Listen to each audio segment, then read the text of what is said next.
desolate, bleak, inhospitable. These words best describe my first experience playing Borderlands back in 2009. Over time, I've come to appreciate the simplicity of the original Borderlands even more, especially today when the gaming industry feels increasingly stagnant. Creativity has taken a backseat to live service models, remakes, and carbon copy releases. In 2009, however, new and original games hit shelves regularly, and developers had more freedom to take creative risks. Part of my fondness for Borderlands is certainly nostalgia, but I genuinely believe it's a product of a freer, more experimental era of gaming, one where innovation was prized over the predictability of franchise reboots and endless content cycles. I vividly remember booting up the game for the first time, choosing Brick as my Vault Hunter, and stepping off the bus into the town of Firestone, a forgotten, dust-choked backwater. In that moment, as the slide guitar shimmered in the background, I truly felt like a tiny grain of sand in a vast, uncaring universe. Unlike later entries in the series, Borderlands thrives in its smaller scale. It captures a world not yet fully conquered by corporate control, where you're just a scavenger trying to survive on an arid, hostile planet. A world that hasn't yet been turned into a profitable commodity. One of the key elements that shapes this bleak atmosphere is the game's colour palette. Muddy browns, faded yellows, and washed out blues dominate the landscape. These tones were typical of the 7th console generation, found in titles like Gears of War, Fallout 3, New Vegas, and GTA 4. But in Borderlands, this aesthetic feels intentional. More than just a technical constraint, it becomes a stylistic statement.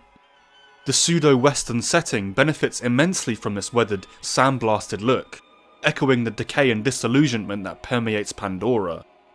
What truly sets Borderlands apart, though, is its iconic cel-shaded, hand-drawn art style. It exaggerates and emphasises the environment, giving everything from weapons to vehicles, to crumbling buildings a textured, tangible quality. The pen-stroke details breathe life into Pandora's dead world, paradoxically making it feel more alive. This unique style also contributes to a sense of timelessness, as if we're peering through a vignette or into a frozen moment. It transforms the landscape into a kind of memento mori, a Latin phrase meaning remember that you must die. Like the symbolic skulls in classic art, the scattered bones of people and animals across Pandora serve as a constant reminder of mortality, underscoring the impermanence of both life and civilization. The theme of decay is amplified in a few towns and settlements you come across. These places are hauntingly empty, barely held together by a handful of desperate survivors. New Haven in particular stands out.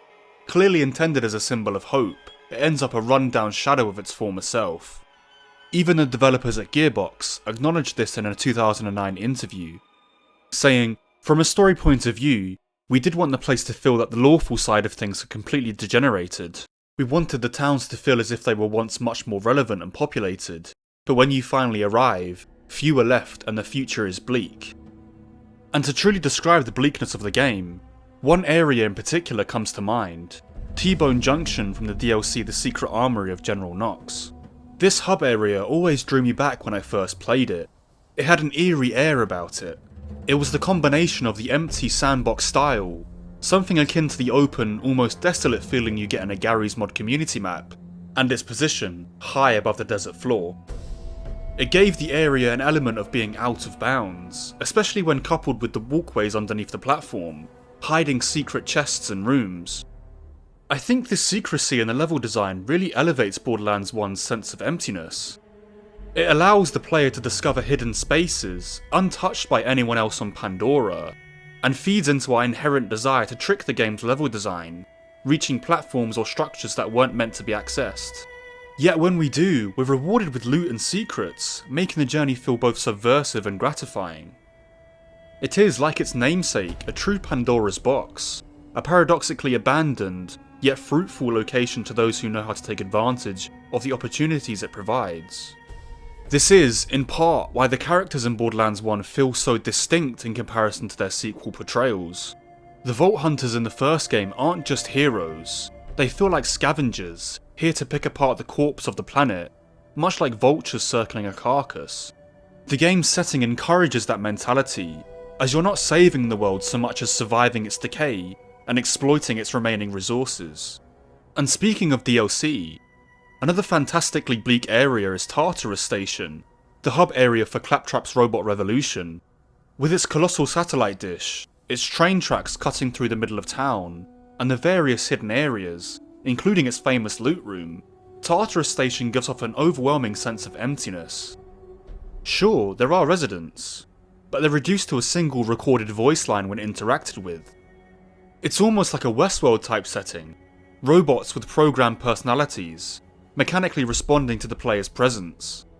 But I don't think this feeling is confined solely to Tartarus Station. I think the entire game embodies this Westworld essence, where the bleakness ironically makes the player feel completely isolated, yet simultaneously the centre of everything that transpires on Pandora. Borderlands 1's world is full of echoes, places and characters caught in a loop of artificial existence, with the player as the sole disruptor of their mechanical order. An intriguing contrast lies in the game's technology. Vending machines, catch-a-ride terminals, and brightly coloured holograms provide brief glimpses of advanced tech, completely at odds with the surrounding desolation. But this is no accident. In classic Borderlands fashion, the developers use this element to satirise and trivialise the violence on Pandora.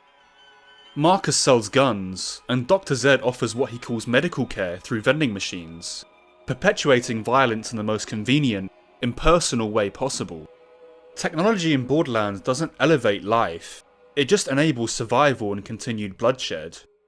These small pieces of advanced tech stand as a stark reminder of humanity's ability to innovate, yet it feels soulless, a cruel mockery of progress. This theme of technological dissonance continues into Borderlands 2, which works so well as a sequel because it represents a shift in the world of Pandora.